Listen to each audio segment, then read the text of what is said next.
Hello there, dreamers of Hogwarts. Tonight, we journey beyond the ticking clocks of the Muggle world into a realm of magic, mystery, and memories hidden in candlelit corridors. I'll be your guide through the enchanted halls of Hogwarts, where portraits whisper secrets, staircases shift with purpose, and even silence holds a bit of spellwork. So, tuck in, dim the lights, and let the soft swish of robes and the hum of spells lull you into rest. Don't forget to like, subscribe, and explore our full Harry Potter playlist for more sleepy tales from the wizarding world. And if there's a magical moment you'd love to hear next, drop it in the comments. Now, close your eyes, breathe deep, and drift into the world of Harry Potter, where dreams swirl like smoke from a wand.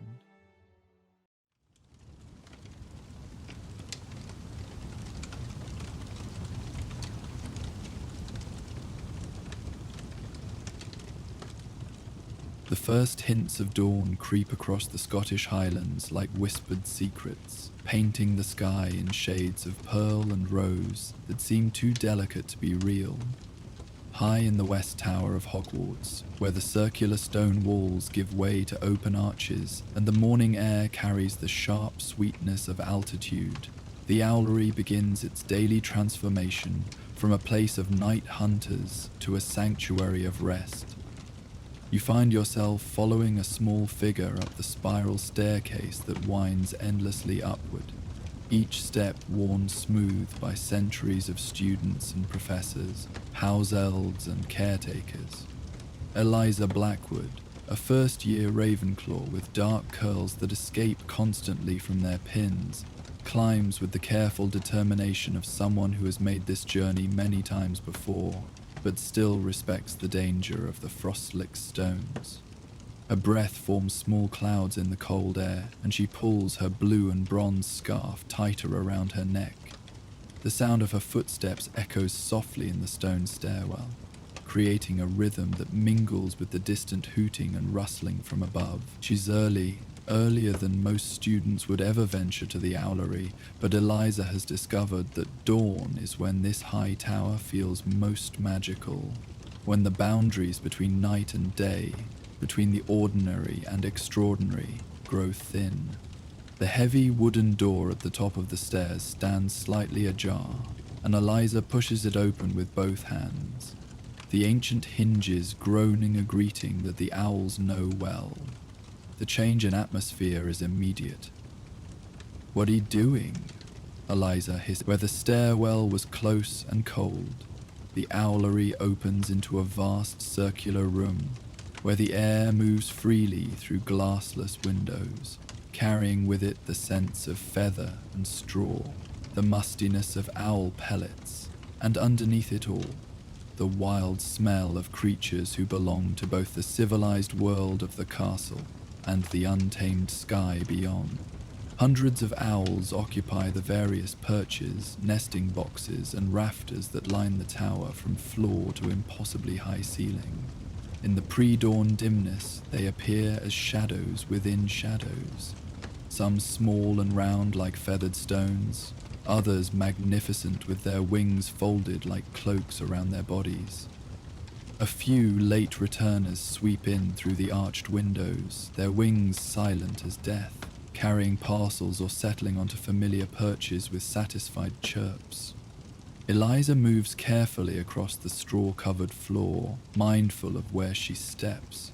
She's learned the hard way that owl droppings, while excellent for Professor Sprout's greenhouses, are less pleasant when encountered unexpectedly on one's shoes. The owls watch her progress with amber eyes that catch what little light filters through the windows. They know her now, this small human who comes bearing treats and speaks to them in whispers, as if they might whisper back.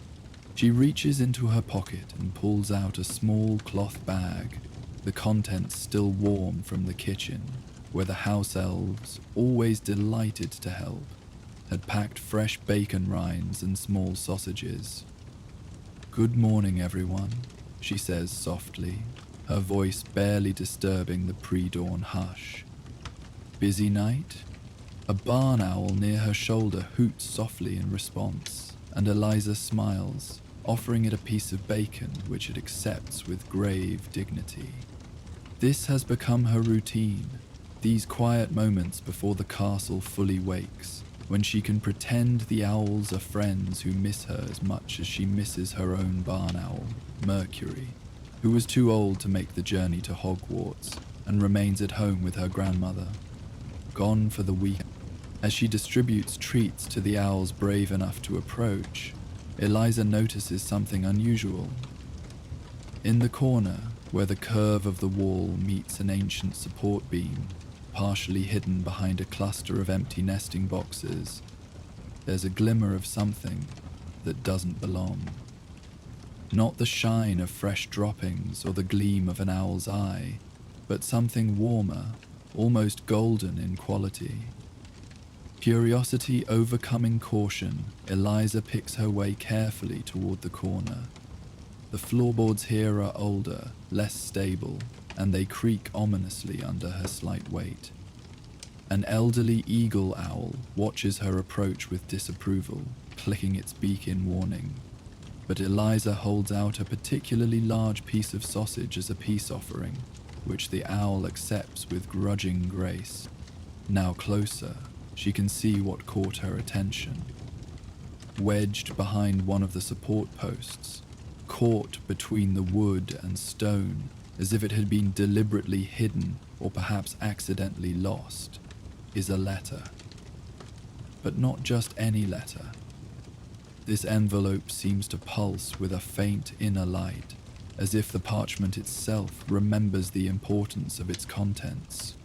Eliza reaches for it carefully, half afraid it might crumble at her touch. The envelope is thick, made of parchment far finer than anything she's used to, and sealed with wax that bears an imprint she doesn't recognize. A tree with roots that seem to twist into words she can't quite read. As her fingers close around it, warmth spreads up her arm, not the sharp heat of fire, but the gentle warmth of summer sunshine, or a beloved pet curled against your side. She draws the letter out into better light, examining it with the careful attention Professor Flitwick has been teaching them to apply to unknown magical objects. The address on the front is written in ink that might once have been deep green, but has faded to the colour of old leaves. Margaret Ashweather. The cottage by the brook. Hogsmeade. No other direction, no mention of which brook or which cottage, as if the writer had been certain that would be enough. The handwriting itself is beautiful, all loops and flourishes that speak of a time when penmanship was an art form, not just a means of communication. Eliza turns the letter over, noting how the seal remains unbroken despite what must be years of abandonment. The wax hasn't cracked or crumbled, as old wax should. Instead, it gleams dully in the growing light, waiting. On the back, in the same faded green ink, someone has written a date that makes Eliza's breath catch. October 31st, 1962. Over 60 years, this letter has been waiting over 60 years to reach its destination. The morning light grows stronger, painting the eastern sky in shades of gold and pink that would make any artist despair of ever capturing such beauty. The owls begin to stir more actively, some launching themselves out into the dawn to hunt for mice in the gardens below, others settling more firmly onto their perches for a day of sleep. And Eliza stands there, holding someone's 60-year-old words, feeling the weight of unmade connections and unspoken messages. She should take it to a professor she knows. Professor McGonagall would know what to do with a magically preserved letter. Or perhaps Professor Flitwick could identify the charm that keeps it intact. But something in the warmth of the parchment against her palm, something in the way the light seems to gather around the envelope, makes her hesitate. This letter wants to be delivered. She can feel it, the way she sometimes feels which way the wind will blow before it changes, a knowledge that exists below thought, in the place where magic and instinct meet. "What should I do?" she asks the owlery at large. A tawny owl on a nearby perch opens one golden eye, regards her solemnly, then closes it again. Not helpful, but then again, she hadn't really expected an answer. That's when she hears the heavy beating of powerful wings. Eliza looks up to see an enormous owl approaching through the central tower opening, its feathers the color of storm clouds, with bars of darker grey. This is no ordinary post owl, but something older, more magnificent. It lands on a thick beam near her with surprising delicacy for such a large bird, folding its wings with careful precision. For a long moment, girl and owl regard each other. The bird's eyes are silver grey, like moonlight on water, and far too intelligent for comfort. Eliza finds herself holding the letter up slightly, as if asking for advice. The owl tilts its great head, considering, then speaks. Archimedes remembers. Eliza nearly drops the letter in shock. In all her weeks of visiting the Owlery, she's never heard an owl speak actual words. She's read about it, of course. Ancient owls who've lived so long among wizards that they pick up speech. But reading and experiencing are vastly different things. You can talk," she whispers. The owl, Archimedes apparently, ruffles his feathers with what might be amusement. "When necessary. That letter smells of old sorrow. Margaret still lives, still waits, though she has forgotten what she waits for. You know her? You know Margaret Ashweather?" Archimedes knows all who trust their words to wings. 62 years ago, young Thaddeus came here. October night, storm brewing. Asked me to carry that letter come morning. But morning brought only empty perch and sorrow. Letter fell, lodged, waited. The owl's voice is like wind through old trees, carrying the weight of decades. Eliza's mind races. Thaddeus left before you could deliver it? Pulled away in darkest hour. Family curse, old magic, dangerous magic. Heard him tell the stones as he ran, had to leave, had to protect her, would return when safe. Archimedes shifts on his perch, ancient talons gripping wood worn smooth by centuries. Never returned. Letter waited. Margaret waited. Time is cruel to those who wait. The morning sun breaks fully over the mountains now, flooding the owlery with golden light. The other owls are stirring more actively, preparing for their day of rest, or their morning hunts. But Eliza stands frozen, holding a letter that represents a love story interrupted, a message undelivered, a wait that has lasted most of a lifetime. "Where is she now?" Eliza asks. "Margaret, where does she live?" Archimedes blinks slowly. "Twilight gardens, where old flowers go to remember their blooming. Room with window facing north, toward castle, toward memories. A retirement home." Eliza's heart clenches at the thought of someone waiting 60 years for word that has been here all along, just out of reach. She looks down at the letter, feeling its warm pulse against her palm, then makes a decision that feels bigger than her 11 years. "I'll take it to her," she says firmly. "Today, if I can manage it." The ancient owl nods approvingly. Young hearts understand what old hearts remember. But you will need help. Seek the earth tender. She knows the paths between what was and what is. Before Eliza can ask what that means, Archimedes spreads his massive wings and launches himself into the morning air, disappearing through one of the tower windows with a grace that belies his size. She's left standing there, letter in hand, with a mission she's not quite sure how to accomplish. The Earth Tender, that must mean Professor Sprout, the herbology professor whose hands are always dirt-stained and whose smile is as warm as greenhouse sunshine.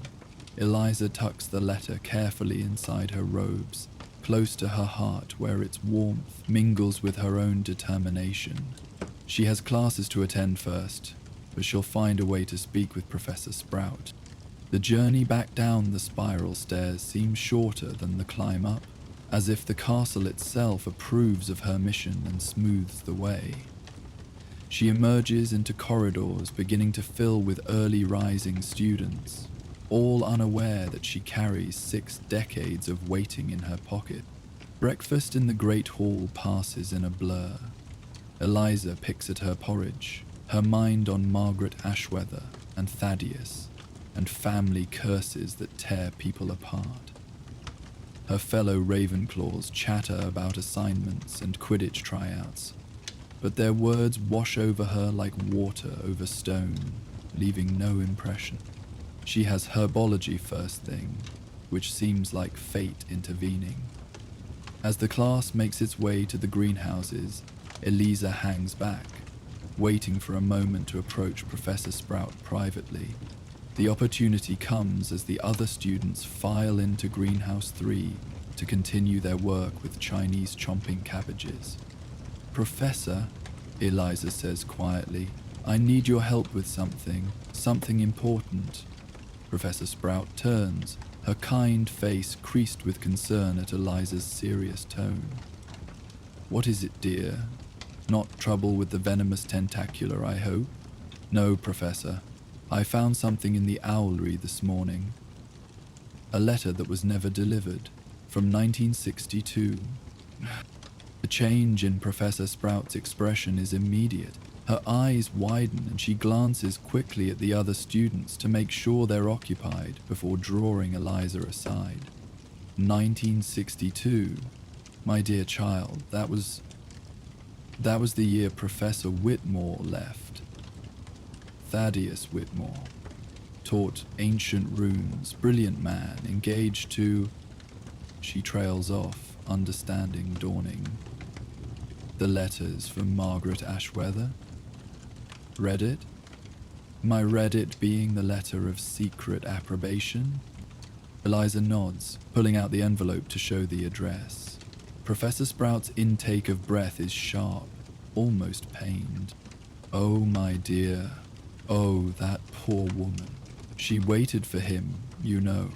Years and years she waited. Refused every other suitor, convinced he'd come back. Eventually people stopped mentioning his name around her. Too painful. Archimedes, the old owl in the tower, he said she's at Twilight Gardens now. He said you'd know the paths between what was and what is." Professor Sprout's eyebrows rise. "Archimedes spoke to you? My word, he must think this very important indeed." She looks at the letter again, noting the way it seems to glow faintly in the morning light streaming through the greenhouse glass. And he's right, this needs to be delivered. Margaret deserves to know what happened. Even after all these years. "Can we go today?" Eliza asks hopefully. Professor Sprout considers. "It's not usual for first years to leave the grounds, but this is a special circumstance. I'll speak with Professor McGonagall. If she agrees, we could go this afternoon. Hogsmeade weekends don't start for third years for another month, but perhaps we can make an exception for an errand of mercy." The morning passes with agonizing slowness. Eliza finds it impossible to concentrate on her lessons. In Transfiguration, her attempts to turn a matchstick into a needle result in something that looks more like a tiny silver tree, perhaps influenced by the seal on the letter pressing against her ribs. In charms, Professor Flitwick has to call her name 3 times before she realizes she's been asked to demonstrate the wand movement they've been practicing. Lunch brings good news. Professor Sprout appears at the Ravenclaw table, bending down to whisper. Professor McGonagall has given permission. We'll leave at 2 o'clock from the main entrance. Wear your warmest cloak. There's rain coming in from the west. The walk to Hogsmeade is nothing like Eliza imagined it would be. She's heard older students talk about the village visits with excitement. Honeyduke's sweets, butterbeer at the Three Broomsticks, joke products from Zonko's. But walking with Professor Sprout on this grey afternoon, with the letter warm against her heart and rain beginning to spot the path, everything feels more serious, more real. Professor Sprout tells her about Thaddeus Whitmore as they walk. Brilliant wizard, but haunted by something. His family had old magic, the kind that comes with prices attached. He tried so hard to be free of it, to build a life here. Margaret brought out the best in him. You should have seen them together, like 2 halves of the same soul. The path winds through the outskirts of the village, past cottages with smoke rising from chimneys and gardens preparing for winter sleep. Twilight Garden sits on a small rise, a handsome stone building that might once have been a manor house, now converted with careful magic into a home for elderly witches and wizards. Inside, the entrance hall smells of lavender and beeswax, with moving photographs lining the walls showing residents at various celebrations and gatherings. A young witch at the reception desk greets them warmly. Professor Sprout, lovely to see you. How can I help? We're here to see Margaret Ashweather, Professor Sprout says. This young lady has something that belongs to her. The receptionist's expression shifts to something more careful. Miss Ashweather is in the sunroom. It's one of her distant days, I'm afraid. You know how she gets sometimes. Professor Sprout nods, understanding, but Eliza feels worry flutter in her stomach. What does a distant day mean? They're led through corridors decorated with magical paintings showing peaceful Scottish landscapes, past a common room where elderly wizards play chess with pieces that argue about moves, to a glass-walled sunroom at the back of the building. Despite the grey day outside, the room is filled with warm golden light, weather charms, Eliza realizes, to help the residents' spirits. Margaret Ashweather sits alone by the window, and Eliza's first thought is that she must have been beautiful when she was young. Even now, probably in her 80s, there's an elegance to her silver hair, carefully styled, and her robes of soft periwinkle blue. But her eyes, gazing out at the rain beginning to fall, are unfocused, seeing something beyond the present. Margaret? Professor Sprout says gently. Margaret, dear, you have visitors. Margaret turns slowly, and for a moment her eyes remain distant. Then they focus on Professor Sprout with recognition, but no real interest. Pomona, how nice. Her voice is cultured but vague, as if she's speaking from very far away. Margaret, this is Eliza Blackwood. She's found something of yours. Something from a long time ago. Eliza steps forward, her heart pounding. She pulls out the letter, and immediately the golden glow intensifies, as if recognizing its intended recipient. Margaret's eyes snap to it, suddenly sharp, suddenly present. The seal, she whispers. No, it can't be. It's addressed to you, Eliza says softly, holding it out. From 1962. Margaret's hands shake as she reaches for it. The moment her fingers touch the parchment, the warmth Eliza has been feeling seems to flow into the older woman. Color returns to her cheeks, and her eyes fill with tears she doesn't let fall. Thaddeus. She breathes. My Thaddeus. How? It was in the Owlery, Eliza explains. Hidden behind a beam, it's been waiting all this time. Margaret holds the letter for a long moment without opening it, just feeling its weight, its warmth. Then, with fingers that remember a lifetime of beautiful penmanship, she breaks the seal. It parts easily, as if it too has been waiting for this moment. She reads in silence, her eyes moving across the lines. Tears flow freely now, but her face shows a complex mix of emotions. Sorrow, yes, but also relief, understanding, and something that might be peace. When she finishes, she carefully folds the letter and holds it to her heart. He didn't abandon me, she says, voice stronger now. He left to protect me. A family curse. I knew his family had old dark magic in their line, but I thought our love was stronger than old curses. It was, Professor Sprout says gently. He left because he loved you, not in spite of it. Margaret nods, reading the letter again as if memorizing every word. The cottage by the brook. He bought it for us. I went there once, years ago, but it hurt too much to see. And the roses. There were roses blooming in December. I thought it was wild magic, but it was Thaddeus. His last gift. She looks at Eliza then, really seeing her for the first time. You're very young to understand about such things. What made you decide to deliver a 60-year-old letter? Eliza thinks of her own small loneliness, her homesickness that brought her to the Owlery, seeking comfort. It felt important, she says simply, like it still mattered, even after all this time. Margaret reaches out and takes Eliza's hand, her touch paper-soft but warm. Bless you, child. You've given me back my story. Not the ending I wanted, but the truth. And truth has its own healing.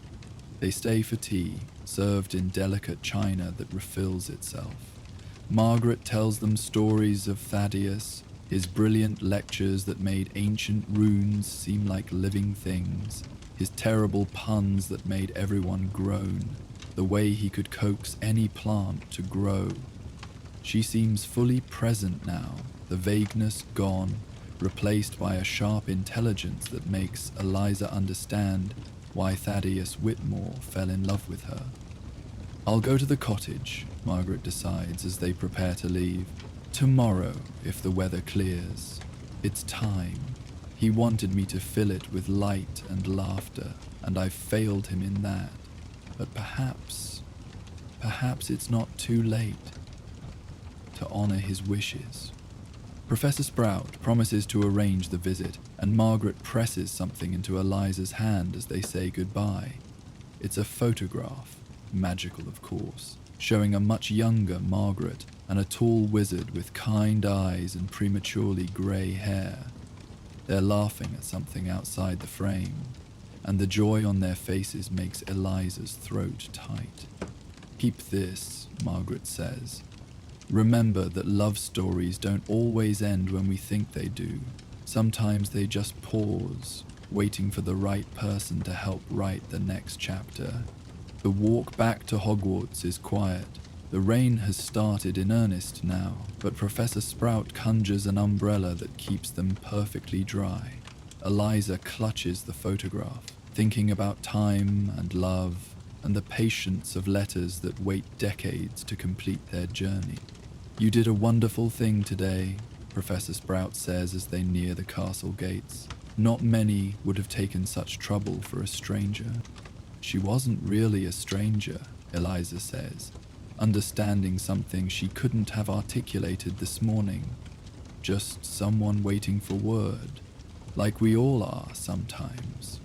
That night, Eliza climbs once more to the Owlery. The storm has passed, leaving the air crystal clear and sharp with the promise of winter. She finds Archimedes on his usual perch, and the ancient owl opens one eye as she approaches. The letter found its home, she tells him. Margaret knows the truth now. Good, Archimedes says simply. Truth may wound, but lies fester. Better the clean pain of knowledge than the slow poison of wondering. Eliza pulls out parchment and begins to write her own letter home, telling her grandmother about her day, about Margaret and Thaddeus, about the magic of messages that refuse to be lost. As she writes, she realizes that her homesickness has shifted, become something softer. She misses home, yes, but she also belongs here, in this castle where she can make a difference, where she can be the bridge between what was and what is. She seals her letter with wax borrowed from the school supplies, no magic in it except the ordinary magic of keeping in touch. Tomorrow it will fly south on owl wings, carrying her love across the miles. And perhaps, she thinks, that's the real lesson of Margaret's letter, that love travels always, even when delayed, even when the path is not what we expected. A week later, another letter arrives for Eliza. The handwriting is careful but strong. Dear Eliza, I write from the cottage by the brook, where roses bloom despite the November frost. The house welcomed me as if it had been waiting, which I suppose it has. I've opened the windows, lit fires in the grates, begun the work of making it the home Thaddeus imagined for us. It's not the life we planned, but it's a life nonetheless, and I find, to my surprise, that there's still joy to be found in morning tea and evening books and roses that remember love. Thank you, dear child, for reminding me that some stories deserve their epilogues, even if they come 60 years late. With fond regards, Margaret. The spare room is always ready, should a young letter carrier ever need a place to stay in Hogsmeade. Eliza tucks this letter with the photograph in her trunk. Treasures of a different sort than magical objects or rare books. They're reminders that she played a part in healing an old wound, in bringing closure to a story that had been suspended in time like an insect in amber. The Owlery becomes even more special to her now. Each letter that passes through carries potential for joy, for sorrow, for connection across any distance. She tends the owls with extra care, understanding that they are more than messengers. They are the bearers of human hearts, written in ink and sealed with hope. And sometimes, on clear mornings when the light is just right, she swears she can see Archimedes smile, if owls can smile, as she helps other students with their letters, making sure each one is properly addressed, properly sealed, ready for its journey. Because Eliza Blackwood has learned that every letter sent is an act of faith, and sometimes faith is rewarded, even if it takes 60 years and the determination of an 11-year-old girl to see it through. As the story of the lost letter fades into memory and legend, becoming one of those tales students tell each other in common rooms on rainy nights, we turn our attention to another night, when the moon will cast strange shadows, and an enchanted owl will carry more than just letters through the sleeping castle. Join us next for the Feathered Messenger's moon ride.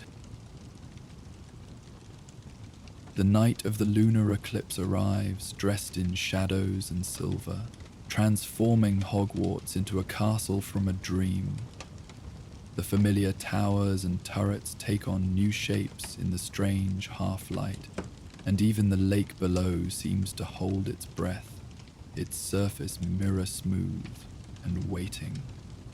High in the Owlery, where the moon's changing face is most keenly felt, something extraordinary is about to unfold. You find yourself watching through the eyes of the castle itself as midnight approaches. that liminal hour when magic runs deeper and truer than at any other time. The Owlery is alive with restless energy.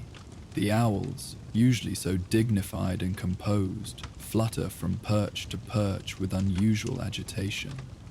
They know, as creatures of the night always know, when the celestial dance is about to shift the world's rhythm. Among them sits Artemis, a snowy owl of particular beauty, whose feathers seem to capture and hold moonlight even on ordinary nights. Tonight, she perches motionless on the highest beam, her golden eyes fixed on the sky visible through the tower's open arches. Unlike her companions, she shows no agitation, only an intense focus that makes the air around her shimmer with anticipation. Below, in Ravenclaw Tower, a fifth-year student named Marcus Chen lies awake, staring at the canopy of his four-poster bed. Sleep has eluded him for weeks now, chased away by worries that multiply in the darkness. His OWLs looming, his father's expectations heavy as mountain stone, his own sense of not quite belonging anywhere. He's taken to walking the castle at night, careful to avoid prefects and professors, seeking something he can't name in the empty corridors and moonlit classrooms. Tonight, the pull is stronger than usual. Marcus slips from his bed, draws on his dressing gown and pads silently through the common room, where the bronze eagle knocker sleeps. He has no destination in mind, only the need to move, to escape the spiral of his own thoughts. His feet carry him up, always up, as if the answer to his restlessness lies somewhere in the castle's highest reaches. The eclipse has begun by the time he reaches the corridor below the Owlery. Through a tall window, he can see the Earth's shadow creeping across the moon's bright face, turning silver to copper to something deeper, older. The sight stops him in his tracks. There's beauty in it, yes, but also something unsettling, as if the universe is revealing a secret it usually keeps hidden. A sound from above draws his attention. Not the usual hoots and rustles of the Owlery, but something musical, almost like wind chimes caught in a breeze that doesn't exist. Curiosity overcoming caution, Marcus climbs the final spiral stair. The Owlery door stands open, unusual for this hour. Marcus peers inside to find the circular room bathed in eclipse light that turns everything the color of old roses and dried blood. The owls are arranged in a perfect circle around the edges of the room, hundreds of pairs of eyes reflecting the strange light, and in the center, Artemis spreads her wings. But these are not the wings Marcus has seen on snowy owls in his Care of Magical Creatures textbook. These wings shimmer with their own light, each feather traced with silver that pulses in rhythm with the eclipsed moon. As he watches, frozen in the doorway, Artemis begins to glow from within, as if she's swallowed starlight and can no longer contain it. The musical sound intensifies, and Marcus realizes it's coming from Artemis herself, not from her throat, but from her entire being, as if she's become an instrument played by invisible hands. The melody is heartbreaking and hopeful at once, speaking of loneliness and connection, of messages that need no words. Then Artemis turns her great head and looks directly at Marcus. Her eyes, usually golden, now swirl with colors that have no names. The blue of sadness, the green of hope, the violet of dreams deferred. In that gaze, Marcus feels himself seen, truly seen, for the first time in months. All his worries, his fears, his sense of displacement, Artemis sees it all and does not judge. "Come," she says, though her beak doesn't move. The word forms directly in Marcus's mind, gentle as snowfall. There are others who need what the moonride brings. Marcus finds himself moving forward without conscious decision, drawn by something stronger than curiosity. As he enters the circle of watching owls, Artemis launches herself from her perch. But instead of flying out through one of the arches, she hovers in the center of the room, her glowing wings creating patterns of light that hurt to look at directly. Touch a feather, the voice in his mind instructs. Trust. Every rational part of Marcus screams that this is dangerous, impossible, against all school rules. But the part of him that's been slowly suffocating under expectation and fear reaches out. His fingers brush the edge of one silvered wing. The world explodes into sensation. Marcus feels himself lifting, though his body remains standing in the Owlery. He's seeing through Artemis's eyes now, feeling the castle laid out below like a map of dreams and desires. Every window glows with a different color, the warm gold of contentment, the cold blue of loneliness, the flickering red of anger, the soft lavender of grief. Artemis rises through the Owlery roof as if stone were mist, carrying Marcus's consciousness with her. The eclipse moon hangs enormous above them, a great eye watching the world with ancient patience. And in that ruddy light, Artemis begins her work. She swoops first toward Gryffindor Tower, where a third-year girl named Sophie tosses restlessly, homesick for the first time since arriving at Hogwarts. Her grandfather, who raised her, is ill, and she fears she'll never see him again. Artemis hovers outside her window, and from her wings fall tiny points of light, like silver tears. They pass through glass and stone as if such barriers were nothing, settling on Sophie's pillow. Marcus, still touching Artemis's feather in the Owlery while his awareness soars with her, watches in wonder as Sophie's face relaxes in sleep. Later she'll wake to find a pressed flower on her nightstand, her grandfather's favorite, though she's certain she didn't put it there. With it comes a sense of peace, a knowing that love transcends distance and that her grandfather feels her caring across all the miles between them. Artemis turns next toward the dungeons, where a Slytherin prefect named Damien sits awake in the common room, staring into the dying fire. He's been carrying a secret for months. He wants to be a healer, not the politician his family expects. The weight of disappointing them feels heavier than the lake above. As Artemis passes overhead, invisible to all but the moon itself, she releases another drift of light. It spirals down through layers of stone and magic, finding Damien just as he's about to write yet another letter to his parents that he'll never send. The light touches him like a whisper of understanding. On the table before him, his quill moves of its own accord, writing words he didn't know he had. Healing hands honor a family as much as silver tongues. He stares at the message, feeling something shift in his chest. Tomorrow, he'll finally write that letter, the true one. The moon ride continues. Artemis visits the hospital wing, where a second-year Hufflepuff recovers from a Quidditch accident, afraid she'll never fly again. She leaves behind a sketch of a phoenix rising, drawn in silver ink that will fade by morning but leave its message of resilience in the girl's heart.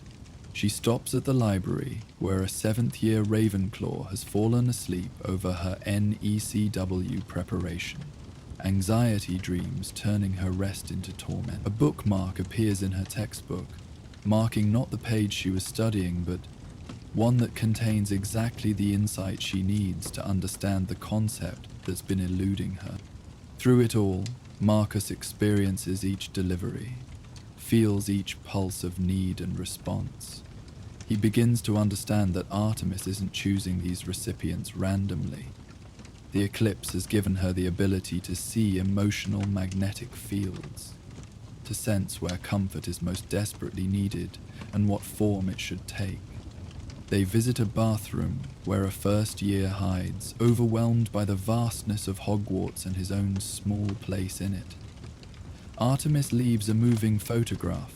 The boy doesn't know where it came from, but it shows the castle from above, and circled in glowing ink is the tiny figure of a student, with words beneath.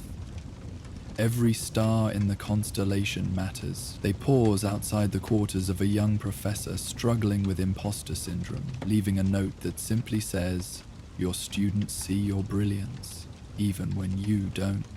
As the eclipse deepens, reaching that moment of perfect alignment when the moon glows like an ember in the sky, Artemis's flight becomes more urgent.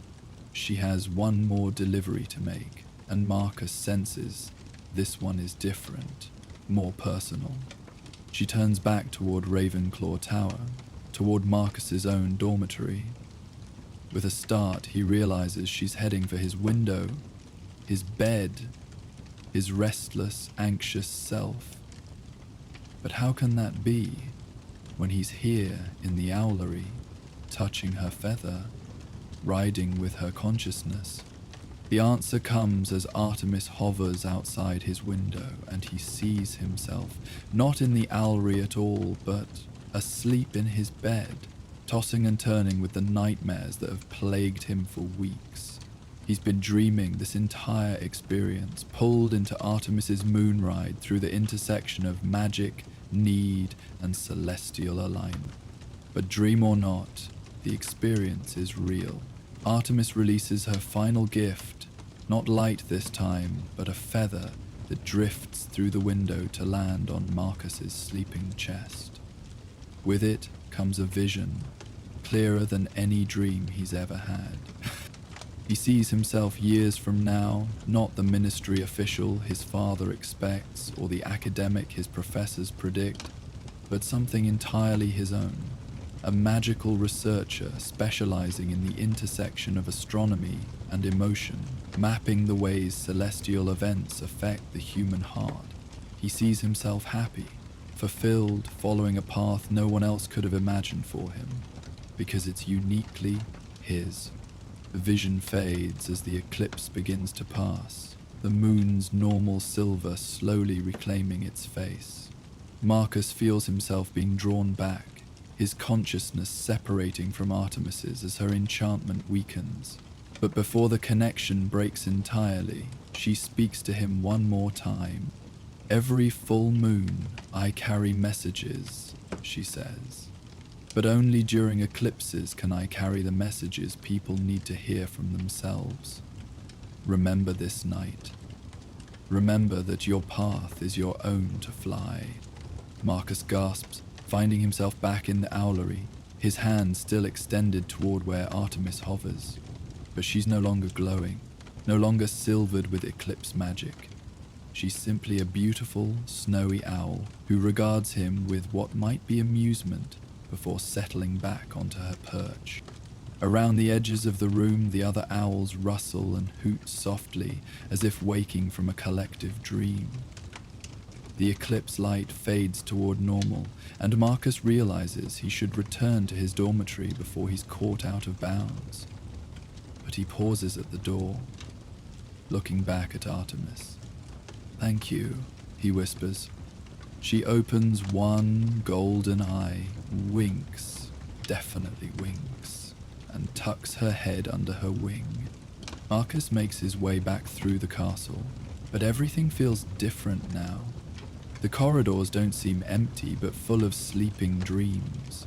The portraits snore with stories untold. Even the stones themselves pulse with accumulated magic and memory. He understands now that Hogwarts isn't just a school, but a living entity that cares for its inhabitants in ways both obvious and secret. He slips back into his dormitory to find his bed exactly as he left it, except for the single white feather resting on his pillow. He picks it up, marveling at its reality. Dream or vision or something in between, Artemis's gift is solid and true. He places it carefully in his textbook, marking a page about career possibilities he's never dared consider before. Sleep comes easily for the first time in weeks. bringing dreams not of failure and disappointment, but of star charts that map emotions and observatories where the heart's weather can be predicted and soothed. Across the castle, others wake to their own small miracles. Sophie clutches her pressed flower and writes a letter to her grandfather, somehow knowing he'll receive it in time. Damien burns his drafted lies and begins writing truth. The injured Quidditch player traces the phoenix sketch that's already fading and feels courage rise in her chest. The anxious 7th year finds the perfect explanation waiting in her textbook and laughs out loud at the elegant simplicity of it. None of them know about the others. None of them know about Artemis's moon ride or Marcus's dream journey. But throughout the next day, there's a lightness in the castle, a sense of connection that has nothing to do with house rivalries or academic competition. Students smile at each other in corridors. A Gryffindor helps a Slytherin with a tricky potion. A Hufflepuff and a Ravenclaw share their lunch, discovering a mutual love of astronomical poetry. Professor Elmhart, who teaches astronomy, notices the change. She's one of the few who remembers her own moon ride from her student days 40 years ago, when a different owl carried her the message she needed to pursue her passion for the stars despite her family's wish for her to join their wand-making business. She climbs to the Owlery that evening, bringing treats for all the owls, but stopping longest at Artemis's perch. "Well done, old friend," she says softly. "How many did you reach this time?" Artemis hoots softly, a sound that might mean dozens or might mean just enough. Professor Elmhart smiles, understanding that some magic isn't meant to be quantified, only appreciated. She turns to leave but pauses at the door. "The next eclipse is in 3 years, she tells Artemis. "I'll make sure the right students find their way here when the time comes, the ones who need what only a moon ride can bring."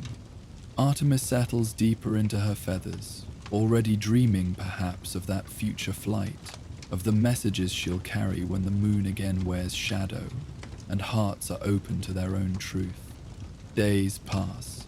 The eclipse becomes memory, then story, then legend whispered among students who notice that sometimes, on the fullest moons, Artemis glows just a little brighter than she should. Marcus pursues his studies with new purpose, writing to observatories about summer positions, researching the barely explored field of emotional astronomy. His father is puzzled but supportive, seeing his son's passion, even if he doesn't understand its direction. The feather remains in Marcus's textbook, never fading, never losing its subtle warmth. Sometimes he takes it out just to remind himself that the impossible happened, that an enchanted owl showed him his own heart's true north. Other students begin coming to him with their worries, drawn by some invisible signal that here is someone who understands about carrying messages you didn't know you needed to receive. And in the Owlery, Artemis maintains her regular duties, carrying letters and packages across Scotland and beyond. But those who look closely might notice that she chooses her delivery routes with unusual care on nights when the moon is bright, often circling towers where someone tosses sleeplessly, dropping feathers that seem to bring particularly vivid and healing dreams. The other owls treat her with special respect now, making room on the choice perches, bringing her the best bits from their hunts. They remember the eclipse night when she became more than just a messenger, when she became a bridge between what is and what could be, between the messages we send and the ones we need to hear. Late one night, weeks after the eclipse, Marcus climbs again to the Owlery. He's not running from sleeplessness now, but carrying a letter. His application to a revolutionary program that combines magical astronomy with therapeutic practice. It's a risk, a leap into the unknown, but he seals it with confidence born from a feather's touch and a moon's shadow. He approaches Artemis's perch. "Will you carry this?" he asks. "It's going rather far, to the Aurora Institute in Norway." Artemis extends one leg for the letter, her golden eyes meeting his with what he swears is approval. As she prepares to launch into the night, Marcus speaks again. The night, the eclipse. Was it real, or was I dreaming? Artemis tilts her head, considering. Then she speaks, her voice clear in the quiet owlery, not in his mind this time, but actual words from an owl who shouldn't be able to speak at all. "What's the difference?" she asks. "Dreams carry truth, truth carries dreams, messages find their way." She spreads her wings and launches into the star-scattered sky, carrying Marcus's future northward. He watches until she's just a white speck against the darkness, then a memory, then hope made manifest. The owlery settles into its nighttime quiet.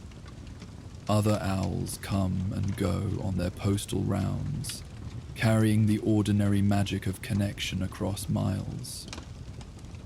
But Marcus knows now that sometimes, when the celestial conditions are right and hearts are open, they carry so much more. They carry possibility. They carry permission to become who we truly are. As he descends the spiral stairs, Marcus passes a first-year Hufflepuff climbing up, clutching a letter to home with nervous hands. "The owls here are amazing," Marcus tells her, remembering his own first weeks at Hogwarts. "They always know how to find who you're looking for. And sometimes they know what you need even better than you do." The girl smiles uncertainly but continues up with more confidence.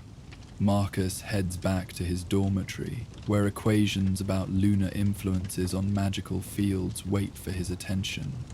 The work that once seemed impossible now feels like a conversation with the universe itself. Each calculation a step toward understanding the heart's own astronomy. In 3 years, when the next lunar eclipse paints the sky in shadow and fire, Marcus will stand in the owlery again. But he won't be alone. He'll be surrounded by students he's guided there, hearts heavy with their own worries, ready for their own moon rides. He'll introduce them to Artemis, tell them to trust, to touch a feather when she begins to glow. And the cycle will continue, messages delivered not through ink and parchment but through dream and desire, through the deep magic that recognizes when a heart needs to hear from itself. The moon will wear its shadow crown, Artemis will fly, and somewhere in the castle someone will wake with a feather on their pillow and finally understand which way their own wings want to carry them. But for now, in this quiet hour between midnight and dawn, the owlery rests. Artemis preens her feathers, each one holding the memory of light. The moon, fully silver again, watches over Hogwarts with its usual serene face. And in beds throughout the castle, students sleep a little easier, carrying gifts they don't fully understand yet but will, in time, when they're ready to unwrap the messages they sent to themselves on wings of moonlight and shadow. The magic of the moonride settles into the stones of Hogwarts, becomes part of its vast collection of secrets and wonders, and in the owlery, the owls hoot softly to each other, sharing in their own language the story of the night their sister became moonlight, carrying not just letters, but transformations on wings touched by eclipse. As this tale of celestial magic fades into the night, another story awakens with the dawn, a tale of an owl whose feathers shimmer, not with moonlight but with pure joy, who refuses to deliver anything unless accompanied by melody.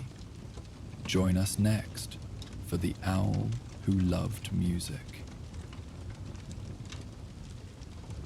The afternoon sun slants through the high windows of the Owlery, casting long golden bars across the straw-covered floor, where a most unusual situation has developed.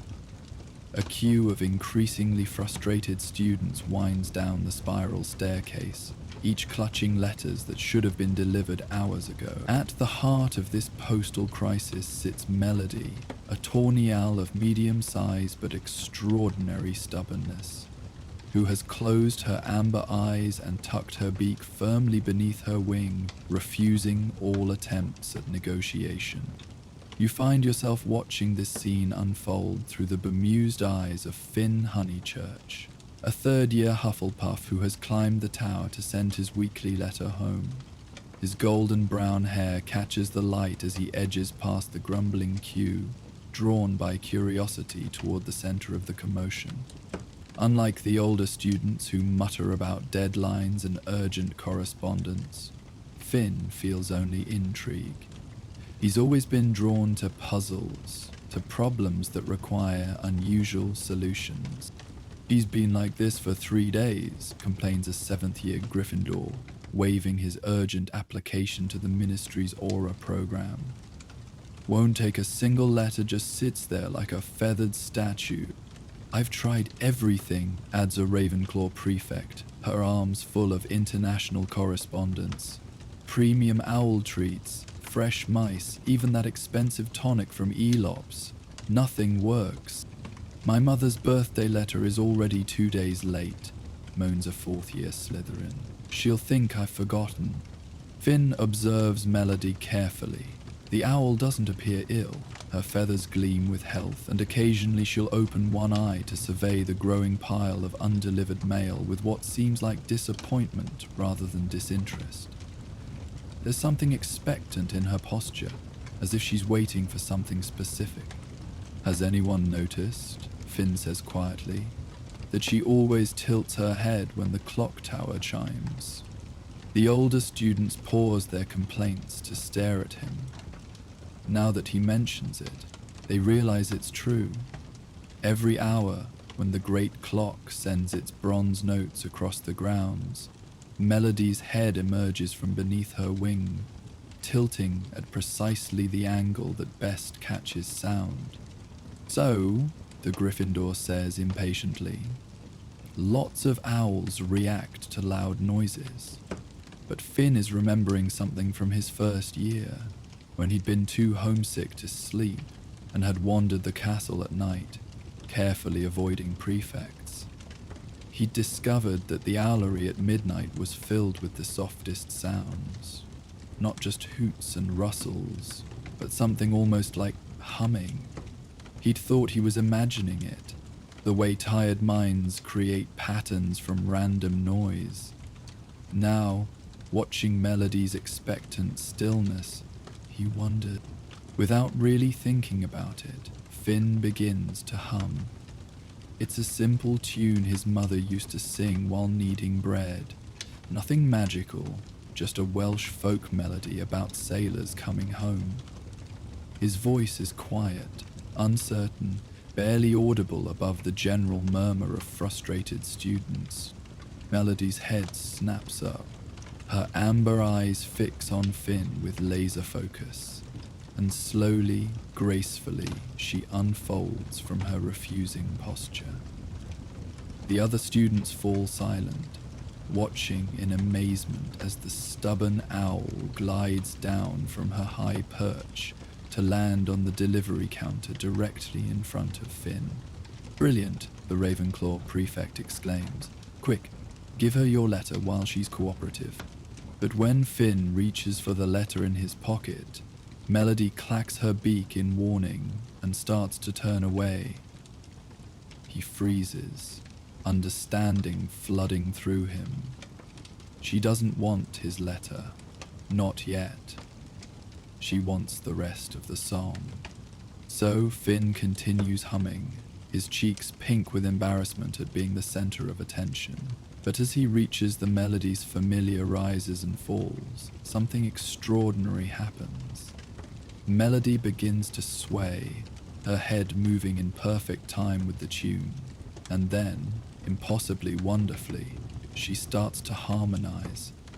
It's not humming exactly, owls don't hum, but she's creating a low, throaty warble that somehow complements Finn's melody, turning his simple folk tune into something richer, more complex.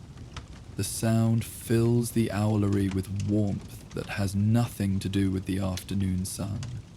When the song ends, Melody extends one leg expectantly. With trembling fingers, Finn attaches his letter. The owl examines the address, then looks back at him with an expression that clearly says, "Continue." "I think," Finn says slowly, "she wants me to hum while she flies, like a soundtrack for her delivery." The older students exchange skeptical glances, but Finn barely notices. He's already starting another tune. This one, a Hogwarts song about the founders that every student learns in their first week. Melody launches herself into the air with a delighted chirp, and as she spirals up through the tower's center and out into the open sky, Finn swears he can hear her continuing the harmony, even as she disappears into the distance. The owlery erupts in chaos. Students surge forward, letters in hand, all talking at once. But when they try to give Melody their letters upon her return 20 minutes later, she refuses again, unless they sing. The 7th year Gryffindor manages a gruff rendition of his school song. The Ravenclaw prefect, after much coaxing, offers a lullaby in Mandarin that makes Melody's feathers shimmer with what looks like pleasure. "This is ridiculous," grumbles the Slytherin with the birthday letter. But when his turn comes, he surprises everyone with a beautiful tenor rendition of Happy Birthday that makes Melody dance on her perch before accepting his letter. Word spreads through Hogwarts like wildfire. By evening, the owlery has transformed from a place of frustrated correspondence to an impromptu concert hall. Students bring guitars spelled to resist the cold, flutes that warm their own keys, even a peculiar set of drums that adjust their tone to harmonize with whatever is being played. Melody holds court from her favorite perch, choosing which performances merit her delivery services with the discrimination of a seasoned critic. The transformation is remarkable. What began as a postal crisis becomes a nightly gathering that crosses house boundaries. A shy Ravenclaw first year discovers she has perfect pitch. A boisterous Gryffindor 6th year reveals a talent for beatboxing that makes Melody's tail feathers quiver with delight. Even the Slytherins, initially too dignified for such displays, find themselves drawn in when one of their number produces a violin and plays a haunting melody that makes every owl in the tower fall silent in appreciation. It's during one of these evening gatherings, 3 weeks into what students have started calling Melody's musical postal service, that Finn meets Mr. Algernon Grimsby, the castle's night caretaker for the upper towers. Grimsby is a man who seems constructed entirely of sharp angles and disapproval. Thin face, pointed nose, eyes that find fault with everything they survey. He arrives just as a group of 4th years are attempting a rather enthusiastic rendition of the Weird Sisters' greatest hits. "Who's going among Grimsby?" says in a voice like grinding millstones. "Is this racket?" The music falters and dies. Students begin edging toward the door, recognizing the caretaker's legendary intolerance for anything that might be classified as fun. But Finn, still glowing with the success of solving Melody's musical requirements, steps forward. "It's Melody, Mr. Grimsby," he explains. "The owl. She won't deliver letters without music. We're just trying to help with the post." Grimsby's face, if possible, grows even more sour. "Ridiculous. Owls don't care about music. They're working birds, not opera singers." He waves a dismissive hand at the assembled instruments. "Clear out, all of you. I'll not have my owlery turned into some sort of musical madhouse. Your owlery," A seventh-year Slytherin mutters, but quickly falls silent under Grimsby's glare. The students reluctantly begin packing up their instruments. Finn watches Melody, who has drawn herself up to her full height, every feather radiating offended dignity. As the last guitar case clicks shut, she spreads her wings and releases a sound none of them have heard before. A long, mournful note that seems to contain all the loneliness of undelivered messages, all the sadness of songs unsung. Even Grimsby pauses.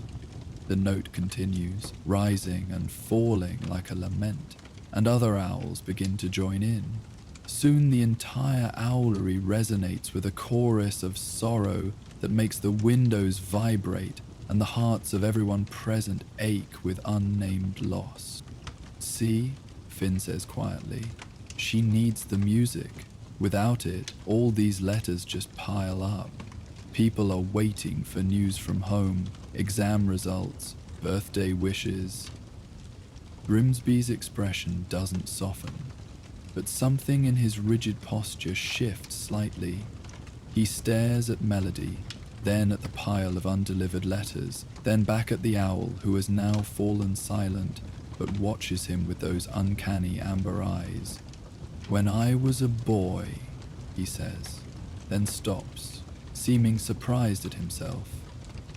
The students freeze, afraid to move and break whatever spell has loosened the caretaker's tongue. "When I was a boy," Grimsby continues more firmly, "my mother kept canaries. Sang all day, they did. Drove my father mad with the noise. But mother said, 'He trails off again, lost in some distant memory.'" "What did she say?" Finn prompts gently. Grimsby's eyes snap back to the present. "She said, 'A house without music is just a box with doors.' Nonsense, of course. Sentimental rubbish." But his hand goes unconsciously to his breast pocket, where the outline of something small and rectangular is visible. Embers hoots softly, a questioning sound. Almost against his will, Grimsby pulls out what's hidden in his pocket. A small, tarnished harmonica. "Haven't played it in 40 years, he mutters. "Don't know why I still carry the fool thing." The Owlery is silent except for the soft rustle of feathers. Every owl seems to be watching, waiting. Finally, with movements creaky from disuse, Grimsby raises the harmonica to his lips. The first notes are hesitant, squeaky with age and neglect. But as Grimsby's fingers remember their old positions, as his breath finds its rhythm, a melody emerges. It's nothing fancy, a simple tune that might have been played in a Yorkshire kitchen decades ago. But it carries something honest, something real. Melody's eyes brighten. She glides down from her perch, landing on the counter near Grimsby with unusual gentleness. As the caretaker plays, she begins her harmonizing warble, weaving around his simple melody like silver thread through homespun cloth. When the tune ends, Grimsby lowers the harmonica, his eyes suspiciously bright. "Well," he says gruffly, I suppose a bit of music during delivery hours wouldn't be the end of the world.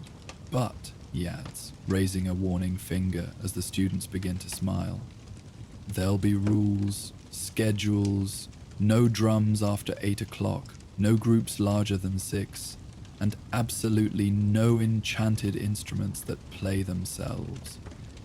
The students readily agree, too amazed by the transformation to risk arguing.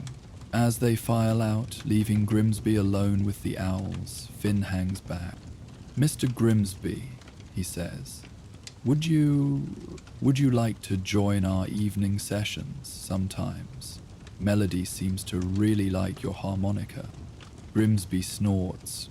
"Haven't got time for silly musical circles." But his hand goes again to the harmonica, and Finn catches the ghost of a smile. "Though I suppose someone needs to make sure you lot don't turn the place into a dance hall. Supervision, you understand. Purely supervision. Over the following weeks, the Owlery's musical sessions evolve into something magical. What started as a practical solution to a postal problem becomes a community, a place where music bridges differences and creates unexpected connections. Finn keeps a detailed journal, documenting which songs Melody prefers for different types of mail. Love letters fly fastest with violin sonatas. Howlers require funeral dirges, which seems fitting. Academic correspondence travels well with march tempos. Birthday greetings absolutely must be accompanied by celebratory jigs. The nightly gatherings grow more sophisticated. A fifth-year Ravenclaw who's been studying magical theory suggests that Melody might be more than just a music-loving owl. There are accounts, she says, consulting a heavy tome, of creatures called harmony carriers. They appear in times of discord, using music to weave communities together. This theory gains credence when they discover that letters delivered by Melody arrive with unusual effects. A homesick first year receives a letter from home that smells of her mother's perfume and carries the faint echo of a lullaby. A stressed seventh year gets his acceptance letter to a healing program and swears he can hear congratulatory fanfare when he opens it. Love letters arrive warm to the touch, as if they'd been cradled close to someone's heart. Grimsby, despite his protests about supervision, becomes a regular fixture. His harmonica skills improve dramatically, and he even expands his repertoire. One evening he arrives with a battered concertina. "Found it in a storeroom," he says defensively. "Waste not, want not." The truth comes out gradually, in bits and pieces. Grimsby's mother had been a musician in a travelling show before she married. His father, a stern man who viewed music as frivolity, had forbidden instruments in the house. The harmonica had been Grimsby's secret rebellion, played only when his father was away. "She would have loved this," he says one night, gesturing at the Owlery filled with music and laughter. "Mother always said music was magic for those who couldn't do spells." Suppose she was right in a way. Finn notices how Grimsby's quarters, visible from certain angles in the tower, slowly transform. Sheet music appears on surfaces. A gramophone manifests in one corner. The rigid schedules he initially imposed relax as he gets caught up in impromptu jam sessions that run past curfew. Professor Flitwick, drawn by reports of the musical phenomenon, becomes a frequent visitor. His expertise in charms combined with his love of music leads to fascinating experiments. He teaches the students charms that make their instruments glow with the emotions of the music. Soon the Owlery during concert hours looks like a light show. Blues and purples for melancholy ballads, bright yellows and oranges for cheerful jigs, deep reds for passionate love songs.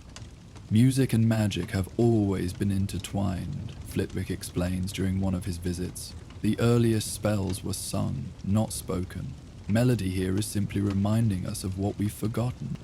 As autumn deepens into winter, the Owlery faces its greatest challenge. The volume of mail increases dramatically as the holidays approach. Melody works tirelessly, but she's just one owl, and even with music, she can only fly so fast. The backlog grows despite round-the-clock concerts. It's Grimsby who suggests the solution during an emergency meeting. "What if," he says, polishing his harmonica thoughtfully, "the other owls could learn? Not all of them have Melody's particular requirements, but maybe they'd carry the music anyway, if asked proper-like." Finn is skeptical, but Melody seems to understand. She begins flying alongside other owls, trilling her melodies as they soar together. Slowly, miraculously, the other owls begin to echo her songs. Not all of them. Some are too set in their ways, too practical for such fancies, but enough. Soon a dozen owls are carrying music with the male, their synchronized wings creating aerial symphonies above the Scottish countryside. The phenomenon spreads beyond mere delivery. Students report that the Owlery itself has begun to hum. The wooden beams vibrate with accumulated melodies. The stones seem to have absorbed months of music and now give it back in subtle harmonies. Even on nights when no instruments play, you can hear faint echoes of favorite songs drifting through the tower. Christmas Eve brings the culmination of their musical experiment. Every student staying for the holidays gathers in the Owlery for what they've dubbed the Great Musical Send-Off. Instruments of every description fill the space. Grimsby has somehow acquired a full accordion. Professor Flitwick contributes a set of chimes that play themselves in harmony with whatever else is being performed. Even some of the ghosts drift up to listen, their translucent forms shimmering in time with the rhythms. Melody sits at the center of it all, her feathers seeming to glow with accumulated music. As they play, Finn notices something extraordinary. Threads of light connecting Melody to each of the other participating owls, creating a web of golden filaments that pulse with the beat. When he points this out, Professor Flitwick nearly falls off his chair in excitement. "And you see," he squeaks, "she's created a network, a musical network connecting all the owls. This is unprecedented." As midnight approaches, they build to a crescendo. Every instrument, every voice joins in a song that has no name, but seems to encompass all the emotions of the season: joy and longing, celebration and nostalgia, the warmth of connection across cold distances. Melody spreads her wings wide, and every owl in the tower, even the stubbornest, most practical birds, adds their voice to the chorus. The sound that emerges transcends music. It's the voice of the sky itself, of distances conquered by love, of messages that carry more than words. The very air seems to shimmer with it, and then, in a moment of perfect synchronization, every owl launches into flight, carrying the last Christmas mail into the star-filled night. The silence that follows is profound, but not empty. It's full of the echo of what just occurred, of the community that's been built, note by note, song by song. Students pack up their instruments quietly, unwilling to break the spell. Many embrace, crossing house rivalries that seem silly in the face of what they've shared. Finn approaches Melody, who looks thoroughly pleased with herself despite her exhaustion. "Thank you," he tells her simply, "for teaching us to sing together." Melody tilts her head, considering him. Then she does something unprecedented. She opens her beak and speaks, not in the way of parrots mimicking sounds, but actual words formed with intent and understanding. "Music lives," she says, her voice like wind chimes and whispered secrets. "In every heart, just need reminding." And the Owlery erupts in amazed chatter, but Melody has said all she intends to. She settles onto her perch, tucking her head under her wing, with the air of someone who's completed their mission.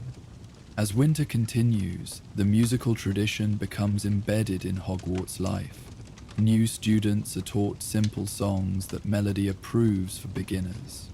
A proper schedule emerges. Shanties with the morning mail, classical for afternoon academics, lullabies for evening personal correspondence. The house elves report that the whole castle seems happier, that even the portraits have taken to humming. Grimsby officially becomes the Owlery's musical coordinator, a title he pretends to disdain but secretly treasures. His transformation is complete. From rigid rule enforcer to enthusiastic participant in midnight jam sessions. He even composes original pieces, though he claims they're just to keep the rust off. Spring brings new discoveries. Finn realizes that Melody's influence has spread beyond the Owlery. Students who participate in the musical sessions find their other magical abilities enhanced. A Hufflepuff who struggled with transfiguration suddenly finds the wand movements flow like dance steps. A Gryffindor seeker claims the songs help her anticipate the Snitch's movements. It's as if learning to harmonize with others has taught them to harmonize with magic itself. Professor Dumbledore makes an appearance one April evening, drawn by reports of the phenomenon. He listens to a complex piece requiring 12 students, 6 owls, and Grimsby's full instrumental collection with obvious delight. Music, he observes afterward, is perhaps the deepest magic. It requires no wands, no incantations, only the willingness to add one's voice to the greater song. He produces a tin whistle from his robes. Mind if an old man joins your ensemble? The resulting session becomes legendary. Dumbledore's whistle dances through melodies like liquid silver. Melody produces harmonies that seem to split into multiple voices. The very air shimmers with magic made audible. Several students later swear they saw their instruments momentarily transform. Guitars becoming lyres, drums becoming ancient ritual instruments, the piano sprouting additional keys that played notes human ears had never heard before. As the school year draws to a close, Finn works with interested students to create the Melodic Manual of Postal Owls, a comprehensive guide including sheet music, delivery time charts, and detailed observations. Copies are made for the library and for next year's students to continue the tradition. The leaving feast brings bittersweet emotions. Melody gifts several students with feathers. Not ordinary feathers, but ones woven through with musical threads that hum faintly when held. Grimsby distributes an suspicious number of spare instruments, roughly insisting they're just cluttering up the storage rooms. Finn's final visit to Melody is emotional. She's molting, preparing for summer, but her eyes remain bright with intelligence and something that might be affection. "I'll be back," he promises, "and I'll keep singing. Every day, so you can hear it wherever my letters fly." Melody nods. A gesture so human, it no longer surprises him. Then she flies to a special perch and returns with a unique gift. A feather that seems to contain every song sung in the Owlery over the past year, woven into its very structure. When Finn holds it to his ear, he can hear faint echoes of laughter, of Grimsby's harmonica, of midnight choruses and dawn serenades. As the Hogwarts Express carries students away, the music remains. The Owlery hums with accumulated melodies. Grimsby practices increasingly complex pieces, preparing for autumn's return. Melody teaches the summer-staying owls new harmonies, ensuring the tradition continues. And across Britain, in hundreds of homes, letters arrive that carry more than words. They bring the sound of connection, the harmony of hearts singing across distance, the deep magic of music married to flight. Recipients find themselves humming unfamiliar tunes that nonetheless feel like home, like Hogwarts, like the discovery that they're part of a grand composition that plays wherever love takes wing. As this musical tale reaches its final notes, the Owlery prepares for another story, one of whispers and memories held in the softest down. When storms shake the tower and rain drums against stone, sometimes the oldest secrets emerge. Join us next for the whisper in the owl feathers. The storm arrives on a Tuesday evening in late November, rolling across the Scottish Highlands like a living thing made of wind and water and wild intention. In the Owlery, high above the rest of Hogwarts, The ancient timbers creak and groan under the assault, creating a symphony of sounds that might frighten those who don't understand that old buildings have their own ways of weathering tempests. The owls, wise creatures of instinct and experience, have tucked themselves into the most sheltered corners, feathers fluffed against the cold rain that finds its way through the open arches despite the protective charms. You find yourself witnessing this wild night through the eyes of Sage Whitmore, a quiet 6th-year Ravenclaw who has climbed the tower not to send a letter, but to escape the suffocating cheer of the common room.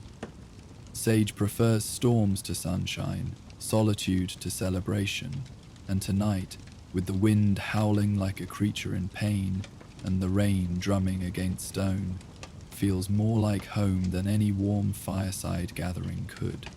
They push open the heavy door at the top of the spiral stairs, immediately feeling the storm's power. The wind tries to slam the door shut again, but Sage slips inside, pressing their back against the wood until the latch catches. The Owlery is darker than usual, the storm clouds blocking any hint of moon or stars, but occasional flashes of lightning illuminate the space in stark, silver-white moments that make the familiar seem foreign. Most of the owls are huddled in groups, finding comfort in shared warmth, but in the far corner, on a perch that's more exposed to the elements than wisdom would suggest, sits a solitary figure. Even in the darkness, Sage recognizes Cornelius, not because of his appearance, which is unremarkable for a great grey owl, but because of his stillness. Where other owls shift and rustle, Cornelius sits motionless as a statue, seemingly unbothered by the rain that has already soaked his outer feathers. Sage has noticed Cornelius before during their nighttime visits to the Owlery. The old owl never seems to carry mail anymore, never joins the social preenings and hootings of his fellow birds. He simply sits, watches, and occasionally releases a sound that's less hoot than sigh, as if he carries a weight too heavy for wings to lift. Tonight, something draws Sage toward the old owl. Perhaps it's the way the lightning makes Cornelius's eyes flash silver gold, ancient and knowing. Perhaps it's the loneliness that recognizes itself across species. Or perhaps it's simply that on a night when the boundary between past and present feels thin as rain, certain meetings are inevitable. They approaches slowly, respectfully.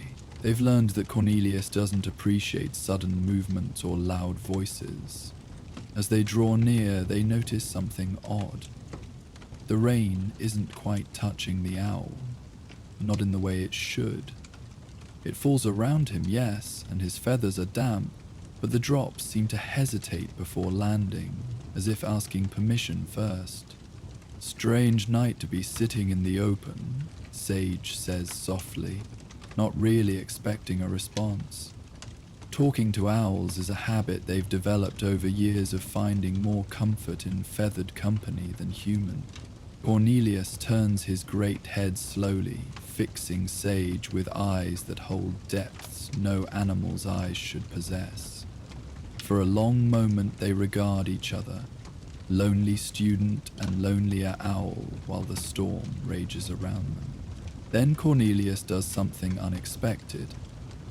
He extends one wing slightly, creating a small shelter against the wind. An invitation. Sage accepts, settling onto the wide ledge beside the owl's perch. This close, they can see the true age of the bird. His feathers, which appear uniformly grey from a distance, are actually a tapestry of shades. Silver and charcoal and pearl and storm cloud. Some are newer, sleek and properly aligned. Others are ancient, bearing the slight raggedness that comes from years of flight and weather and simple existence. "You must have so many stories," Sage murmurs, reaching out tentatively. They've never tried to touch Cornelius before, sensing the owl's need for distance. But tonight feels different. Tonight, with the storm making the whole tower tremble and the darkness complete except for lightning's brief revelations, the usual rules seem suspended. Their fingers brush the owl's chest feathers, and the world changes. It starts as a whisper, so faint Sage thinks it might be wind through gaps in the stone. But as their touch settles, as Cornelius allows the contact, the whisper grows clearer. It's a voice, young, female, excited. And tomorrow we'll learn the Patronus charm. Can you imagine, Cornelius? A guardian made of happiness itself. Sage jerks their hand back, heart racing. The voice stops immediately, leaving only storm sounds and their own harsh breathing. They stare at Cornelius, who regards them with what might be patience or might be resignation. Was that? Sage can't finish the question. It's impossible. Feathers don't hold voices. Owls don't carry conversations in their down. But this is Hogwarts, where impossible is just another word for Tuesday. Slowly, carefully, Sage reaches out again. This time they're prepared for the voice, though it still sends shivers down their spine that have nothing to do with the cold. Father says I'm too young to understand about the war, but I hear things. Everyone's frightened, even the professors. But here with you, it doesn't seem so scary. You make everything feel safer, Cornelius. My guardian owl. The voice is clearer now, as if Sage's acceptance has tuned them into the right frequency. They can hear the youth in it. This is a student from long ago, pouring her heart out to an owl, who listened with the patience of stones and stars. Lightning flashes, brilliant and close, illuminating the Owlery in stark detail. In that moment, Sage sees something impossible. A translucent figure sitting where they sit now. A young girl with long dark hair and a Hufflepuff scarf, her hand resting exactly where Sage's hand touches Cornelius. Then darkness returns, and the figure vanishes, leaving only the voice and the feathers. Who was she? Sage whispers to Cornelius. The owl's eyes seem to deepen, and suddenly Sage understands. This isn't just any owl. This is a repository of secrets, a living memory bank who has absorbed decades of whispered confessions, fears, dreams, and promises. Every student who ever sought comfort in his presence has left an echo in his feathers. The storm intensifies, and with it, the voices multiply.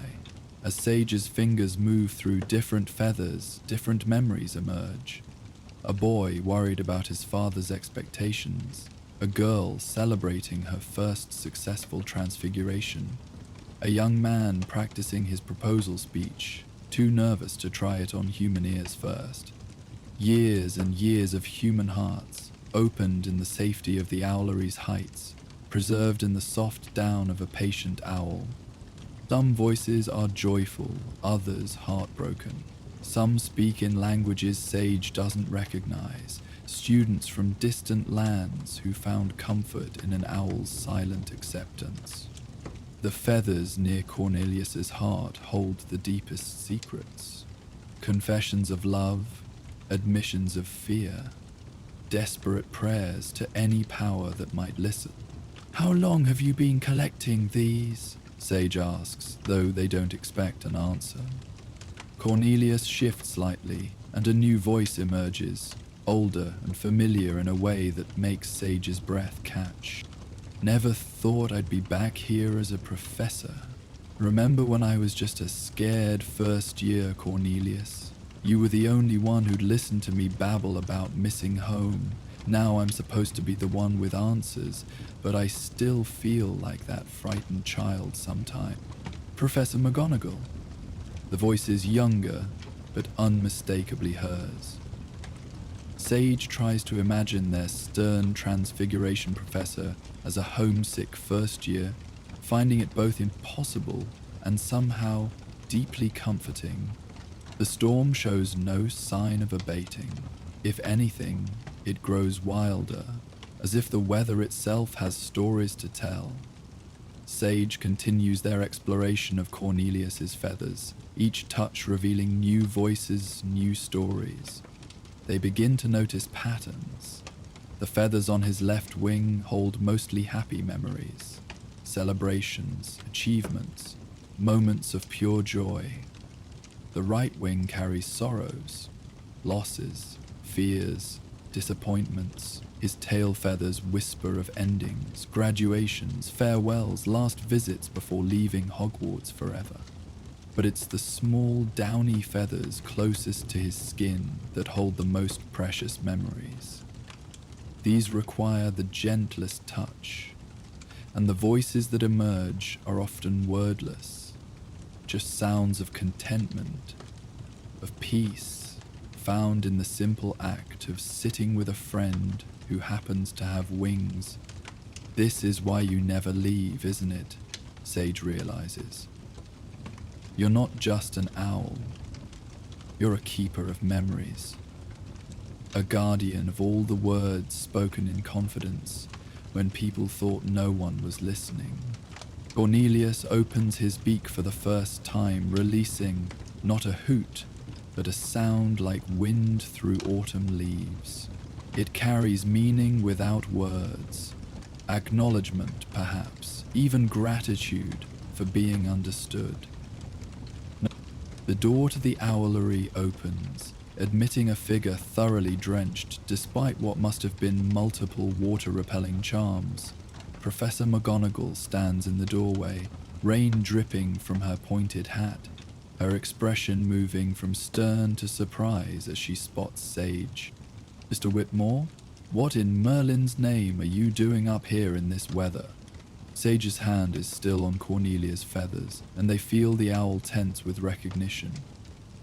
I was just... How do you explain that you're listening to the past through owl feathers? McGonagall's gaze sharpens as she notices which owl Sage is with. Something in her expression softens, years falling away until Sage can almost see the homesick first year from the whispered memory. Ah, she says quietly. You've discovered Cornelius's gift. She approaches slowly, her usual brisk efficiency replaced by something more careful, more reverent. He's been here longer than anyone knows. Some say he arrived with the founders themselves, though that's likely hyperbole. What's certain is that he's outlived dozens of normal owl lifespans. The memories, Sage says, he keeps them all. McGonagall nods, reaching out her own hand to gently stroke Cornelius's head. The owl leans into her touch with familiar affection. Every confession, every secret, every moment of joy or sorrow shared in his presence. He's a living archive of the human heart. But why? How? McGonagall conjures a pair of chairs and a warming charm that pushes back the storm's chill. She settles in as if preparing for a long story, which, Sage realizes, is exactly what she's doing. There's an old magic, she begins, older than spells or potions. It's the magic of witness, of being truly seen and heard. Cornelius discovered, or perhaps was blessed with, the ability to not just hear, but hold. Every student who ever confided in him left a piece of their story in his keeping. Lightning illuminates the Owlery again, and this time Sage sees dozens of translucent figures, all at different perches, all at different times, creating a layered image of decades of students seeking solace with the owls. They fade as darkness returns, but the impression remains. This place is sacred, a confessional with wings instead of walls. I used to come here, McGonagall continues, her voice softer than Sage has ever heard it, whenever the pressure of being perfect became too much. Cornelius never judged, Never expected anything except honesty. I told him about my fears of failure, my struggles with advanced transfiguration. Yes, even I struggled once. My first heartbreak. She smiles wryly. I suspect half the professors have their younger voices hidden somewhere in his feathers. Doesn't it hurt him? Sage asks, carrying all that emotion. McGonagall considers this. I think it sustains him, not in the way food sustains the body, but the way purpose sustains the soul. He's not burdened by these memories. He's honored to be their keeper. They sit in companionable silence for a while, listening to the storm and the occasional whisper that escapes Cornelius's feathers without being touched. Sage becomes aware that their own words, this very conversation, are likely being woven into the owl's impossible memory. There's something else, McGonagall says eventually. Something that happens rarely, only when the need is great. Sometimes Cornelius shares a memory with someone who needs to hear it. A student struggling with loss might hear another's story of healing. Someone facing a difficult choice might receive wisdom from a voice decades old but remarkably relevant. Has he ever shared one with you? McGonagall's smile is mysterious. Once, during my 7th year, when I was torn between pursuing transfiguration mastery or accepting a comfortable ministry position, I heard a voice I didn't recognize. Learned later it was a student from the 1800, talking about the regret of choosing safety over passion. It made my decision clear. The storm begins to soften, its fury spent. The rain still falls, but gently now, and the wind has dropped from howl to whisper. Sage realizes they've been here for hours, their hands still resting on Cornelius's feathers, still occasionally catching fragments of voices from the past. Professor, Sage says slowly, I think there's one particular voice he wants me to hear. A girl named Margot. She keeps mentioning someone, but I can't quite catch the name. McGonagall straightens. Margot? When does she seem to be speaking from? Sage concentrates, finding the feather that holds Margot's clearest voice. She mentions the snow of 73 and something about Neys, so probably 1972 or 1973. Margot Fairweather, McGonagall breathes. I remember her. Brilliant student, could have done anything, but she died young, dragonpox, just a few years after graduation. Her expression grows thoughtful. She was particularly close to Cornelius, spent hours up here. If he's directing you to her memories, there must be a reason. Sage focuses on Margot's voice, letting the whispers in the feathers guide them. The memories are scattered across different parts of Cornelius. Joyful ones in his wing feathers, worried ones near his breast, and one, particularly strong, hidden in the soft down behind his left ear. Wish I could tell her, Cornelius. But how do you tell your best friend something like that? Oh, by the way, Sage, I'm madly in love with you. She'd laugh, or worse, she'd be kind about it, and that would break my heart completely. Sage jerks back.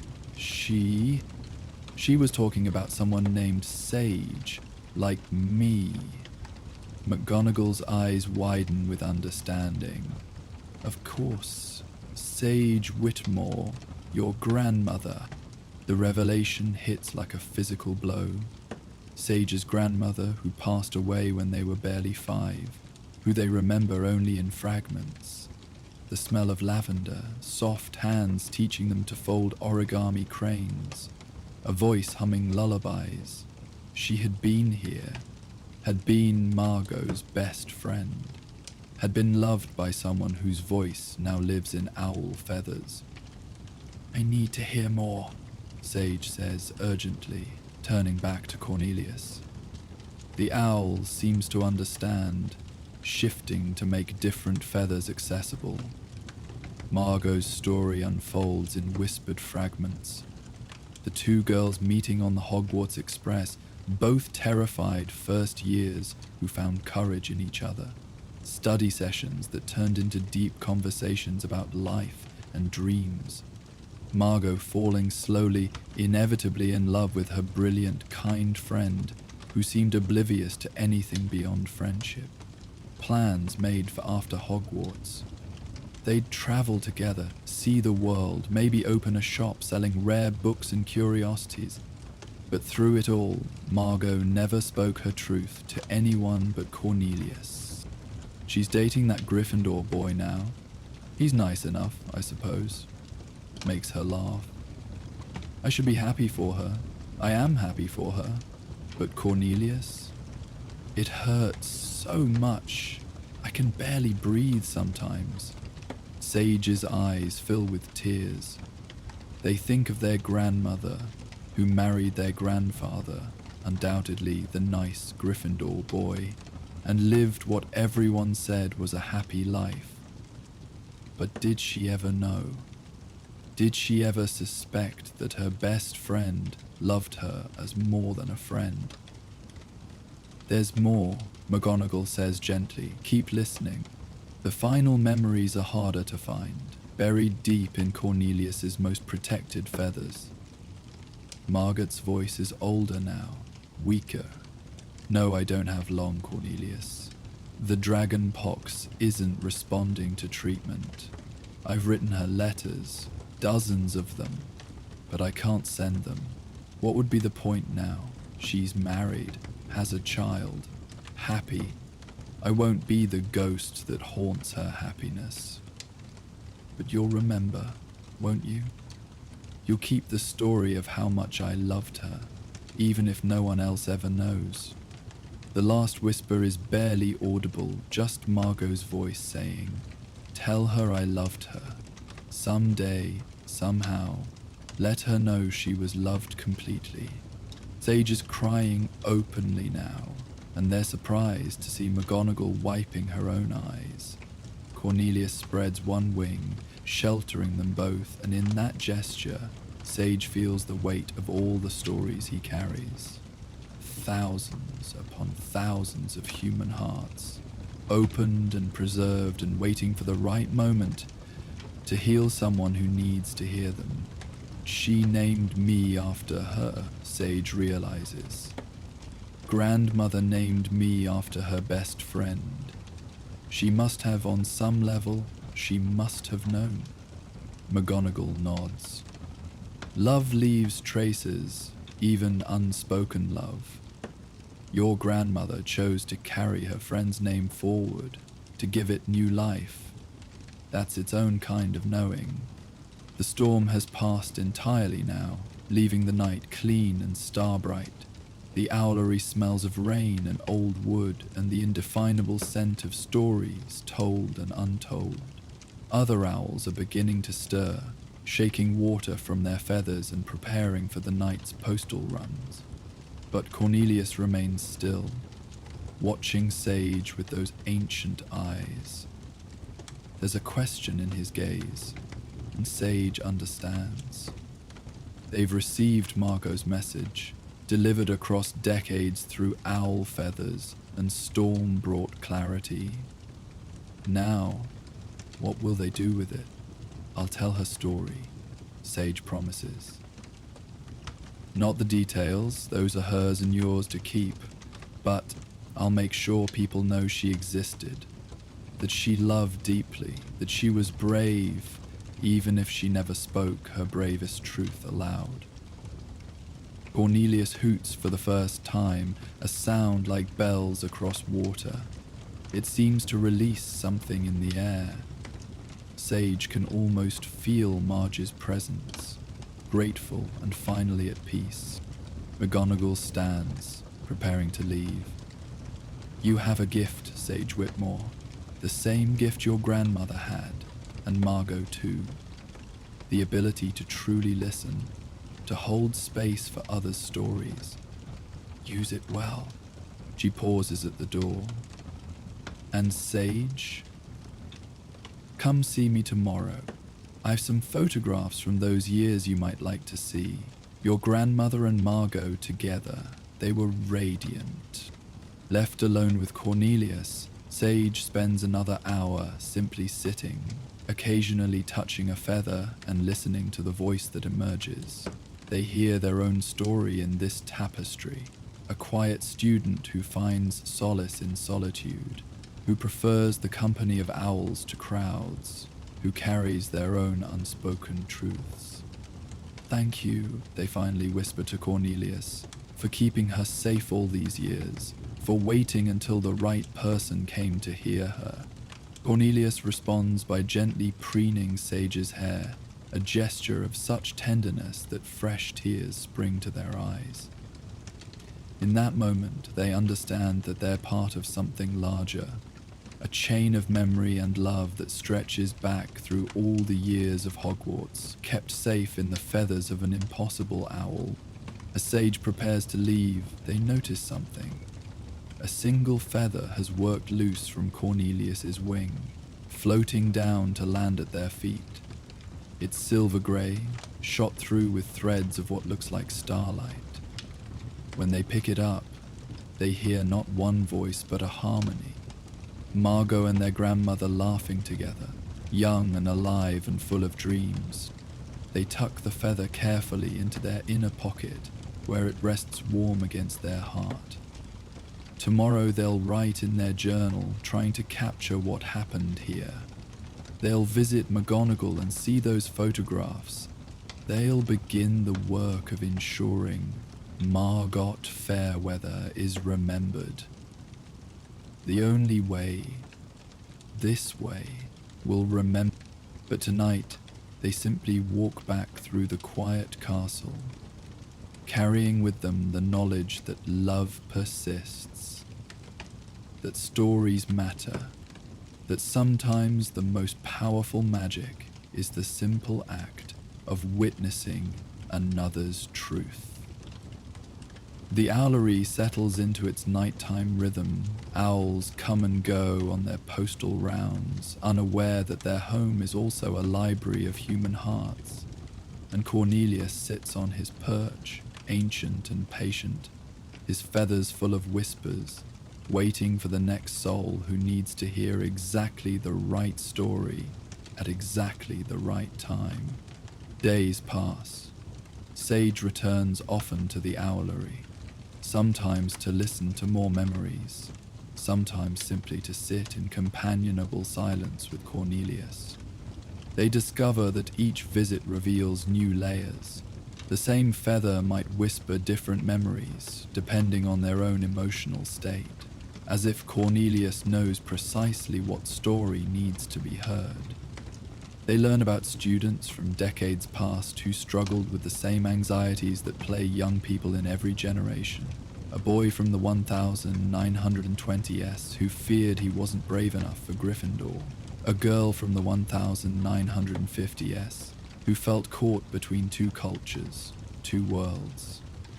A student from the 1980s wrestling with identity in ways that wouldn't have words for another decade. Each story adds to Sage's understanding of the human experience at Hogwarts. The castle isn't just stone and magic. It's generation after generation of young people finding themselves, losing themselves, rebuilding themselves. And Cornelius has been witness to it all. Professor McGonagall makes good on her promise, sharing not just photographs but stories of her own memories of Sage's grandmother and Margot. The pictures show two young women clearly devoted to each other. In every image they're touching, leaning together, sharing secret smiles. How did no one see it, Sage wonders? Or perhaps people did see, but chose not to acknowledge what didn't fit the expected narrative. Your grandmother spoke of Margot often in her letters to me, McGonagall reveals. Even years after Margot's death, she'd write about dreams where Margot visited her, conversations they'd have in those dreams. She'd always end with, "I miss her every day." Sage begins writing Margot's story, not a factual account, but a fiction that captures emotional truth. They change names and details, but keep the heart of it, a love that couldn't speak its name, but never diminished for being unspoken. They share it with the Creative Writing Club and watch as other students nod in recognition, some wiping away tears. Word spreads, as word does in a castle full of teenagers. Soon students are climbing to the Owlery not just to send letters, but to visit Cornelius, understanding now what he represents. They don't all hear voices. The gift seems selective, appearing only when truly needed, but they find comfort in his presence, in knowing their words are witnessed and held. Grimsby, the caretaker who's grown fond of the Owlery since the musical episodes with Melody, notices the increased traffic. "That old bird's got more visitors than a celebrity," he grumbles, but Sage catches him bringing extra treats specifically for Cornelius, and once, late at night, they see him sitting beside the old owl, harmonica silent in his hands, speaking in low tones about his own lost loves. One evening, as autumn deepens toward winter, Sage experiences something new. They're touching one of Cornelius's breast feathers when they hear their own voice. Not from years ago, but from that first stormy night. Strange night to be sitting in the open. They realize with a start that Cornelius has already woven their story into his collection. Somewhere in his fetters lives the tale of a quiet Ravenclaw who discovered their grandmother's lost love story, who learned about the permanence of connection and the power of witness. "You're not just keeping the past," Sage says wonderingly. "You're creating a continuous present, where all times exist at once, where every story can speak to every other story." Cornelius hoots softly, and in that sound Sage hears agreement and something more, an invitation. They understand suddenly that when they graduate, when they leave Hogwarts, they'll carry this gift with them, the ability to truly listen, to hold space for others' stories, to understand that every human heart contains multitudes worthy of witness. They think of Margot, whose love was never spoken aloud, but now lives forever in owl feathers and inherited names, and stories shared on storm-wild nights. They think of their grandmother, who perhaps knew more than she ever said, who chose to name her grandchild after the friend she lost, ensuring that love echoed forward through time.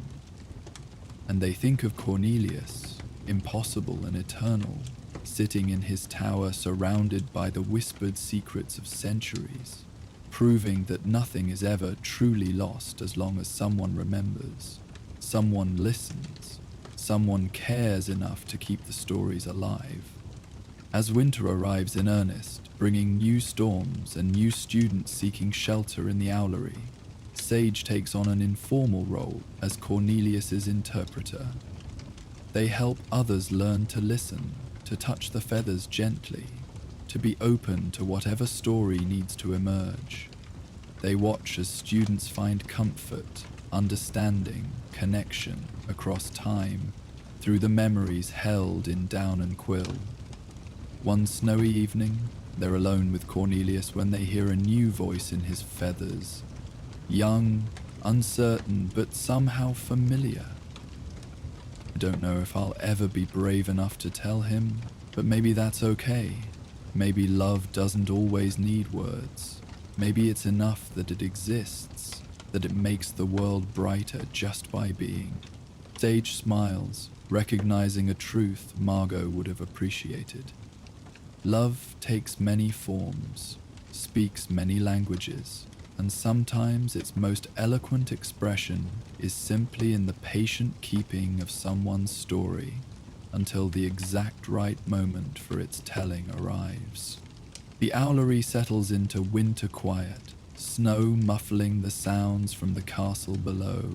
Owls doze on their perches, occasionally ruffling feathers or hooting softly to each other. And in his corner, Cornelius sits eternal, feathers full of whispers, heart full of stories, waiting with infinite patience for the next soul who needs to hear exactly what his memories can teach. Sage touches one last feather before leaving for the night, and hears Margot's voice one more time, clear and young and full of hope despite everything. Love is never wasted, Cornelius. Even if it's never returned, even if it's never spoken, love adds something beautiful to the world. That's enough, that has to be enough. And in the warmth of the castle, surrounded by friends and magic and the ongoing story of Hogwarts, Sage knows that it is enough, more than enough. It's everything. Our magical journey through Hogwarts comes to a close for tonight. Now you'll hear the gentle crackling of the common room fire and soothing ambient sounds of the castle to accompany you as you drift off to sleep. These calming sounds will continue without any advertisements or interruptions. May your dreams be filled with magic and wonder, and may you sleep as peacefully as if you were tucked away in your cozy four-poster bed in the dormitory. Good night, dear witch or wizard, until our next adventure in the wizarding world.